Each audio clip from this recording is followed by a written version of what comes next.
Okay, so you guys actually do seem to be pretty curious about this tank. Not more has actually happened at it since last time. These plants back here have been going crazy. These ones have been kind of stunted, but these ones, you can see they're starting to get even a reddish tint towards the top. And they are starting to breathe the surface a bit here, which is obviously a great thing for the fish tank. Same with this one over here. Since the last time you guys have seen this, this has gone very, very well and is growing quite rapidly, which is again great. These are looking better, and as you can see, like here and here, these are starting to reproduce. So there'll be a nice area of foliage back there. And that's just what we have in this tank so far. Pretty soon we're going to be getting more plants to go on this shelf and some more stuff here and probably some more stuff here. I think that will make this the epic planter tank that we want it to be. The CO2 in it is currently pretty low, but the plants are still doing great, so I guess it's not too bad. Right now we are running this thing on a 55-gallon home-built sump, which is pretty cool. And it's also controlled by Alexa. Turn on refugium light. Alexa, turn on planted tank refugium light. Sorry, I don't know that, but I do have a skill you might like. Alexa, It's called you by... turn on planted tank light. Sorry, I don't know that, Ah. but I do have a skill you might like. It's called you by Low and Smart Shower. Alexa, stop. You want to try? Getting advertisements through her. Don't want to say her name, of course. Anyways, we have these neon tetras. Yeah, over here. These guys have been really hiding a lot. I really wish they came out more. But they're the only things in this tank, and they come out for eating, and then they go right behind these plants or those plants. So we don't see them much. But we do have more fish coming down here.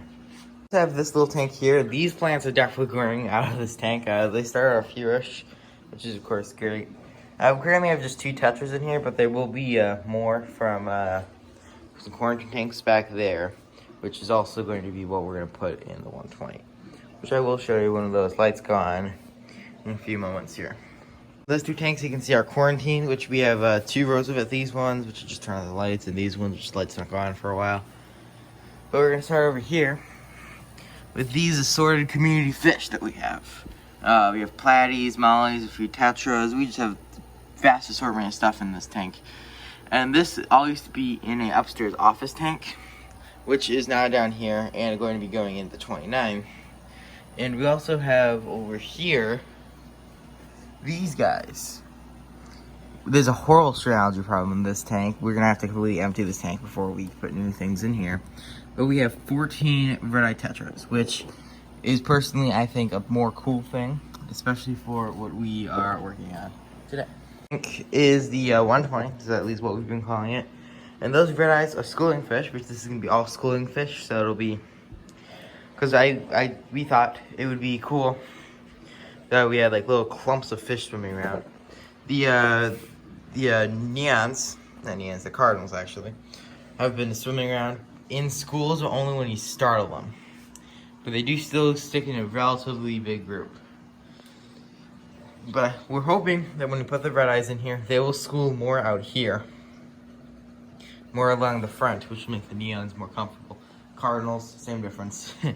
More willing to come out here in front. I'll give them a card.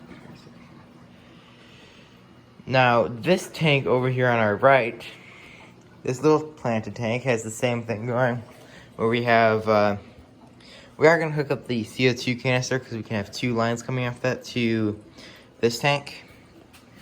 And it will, I think, be pretty cool because this will be then a very nice line of foliage. That one over here is going to be more of everywhere's plants. Over here, this is going to be a lot more of a behind this line of rocks. These rocks are actually from a river near our area.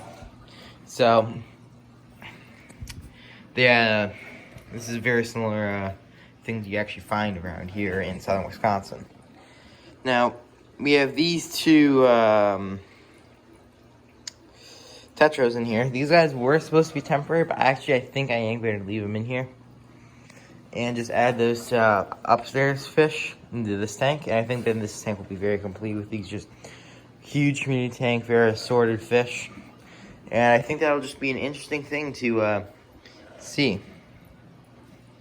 Now, the basement is full of planted tanks, but right now I just wanted to talk about these planted ones. So this log here is actually hollow. Now, that's pretty cool. And I have actually seen the quarries go in and out there. I think they actually might turn it into like a breeding spot, because that is a pretty good spot for breeding quarries. And they've also been building caves inside of these rocks, because originally we were going to have lava rocks inside of this hill, but we ended up having so much extra dirt that we made a whole nother tank with it, and we could fill the entire back of it, and we used the lava rocks over here in this tank as just a bit of a hill. And this is kind of Star Wars themed, but this is going to be a future video, which I think will be interesting. So right now there are 6 quarry cats. I'm going to see if I can find any of them.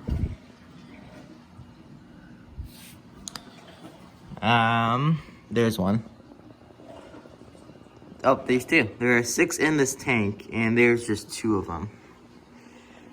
It is definitely a very cool tank, and I can't wait to get this. We'll start getting denser like this has. Like, this is very dense. If you look at the original images, you'll see it's nowhere near as dense and nowhere near as tall. And it is hiding that PVC back there very well.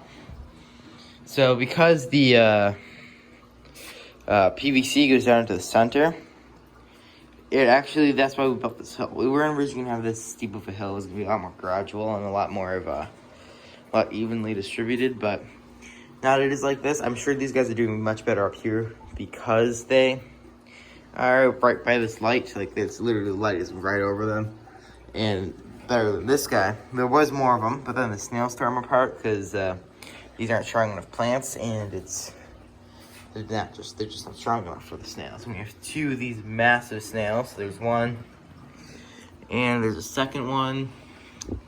Again, like, I'm not gonna be able to find them. This is a huge tank. But it is looking absolutely beautiful, along with this tank.